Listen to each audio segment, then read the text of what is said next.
Welcome to Nivas news. మా channel మీకు నచ్చినట్లయితే లైక్ చేయండి, షేర్ చేయండి, కామెంట్ చేయండి.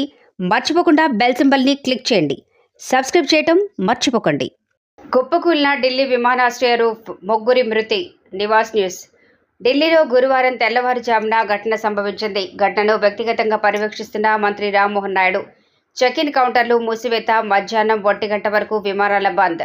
పార్కింగ్ లేన్లోని కార్లు నుజ్జునుజ్జయ్యాయి. ఢిల్లీలోని ఇందిరాగాంధీ అంతర్జాతీయ విమానాశ్రయంలో ఈ ఉదయం టెర్మినల్ 1D పైకప్పు కూలిన ఘటనలో ముగ్గురు మృతి చెందారు, మరికొందరు గాయపడ్డారు. ఈ ఘటనతో చెక్-ఇన్ కౌంటర్లు మూసివేశారు. విమానాశ్రయం చుట్టూ పెద్ద ఎత్తున ట్రాఫిక్ జామ్ ఏర్పడింది. అలాగే అక్కడి నుంచి వెళ్లాల్సిన విమానాలను మధ్యాహ్నం 1 గంట వరకు రద్దు చేశారు.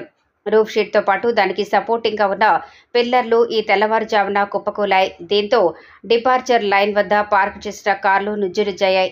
ఈ ఘటనను తాను వ్యక్తిగతంగా పర్యవేక్షిస్తున్నట్లు పౌర విమానయాన శాఖ మంత్రి రామ్మోహన్ నాయుడు తెలిపారు. గురువారం రాత్రి నుంచి ఈ ఉదయం వరకు ఏకధాటిగా కురిసిన వర్షాలతో ఢిల్లీ రోడ్లు కాలువలను తలపిస్తున్నాయి. లోతట్టు ప్రాంతాలు జలమయమయ్యాయి. వాహనదారులు అప్రమత్తంగా ఉండాలని ట్రాఫిక్ పోలీసులు హెచ్చరికలు జారీ చేశారు.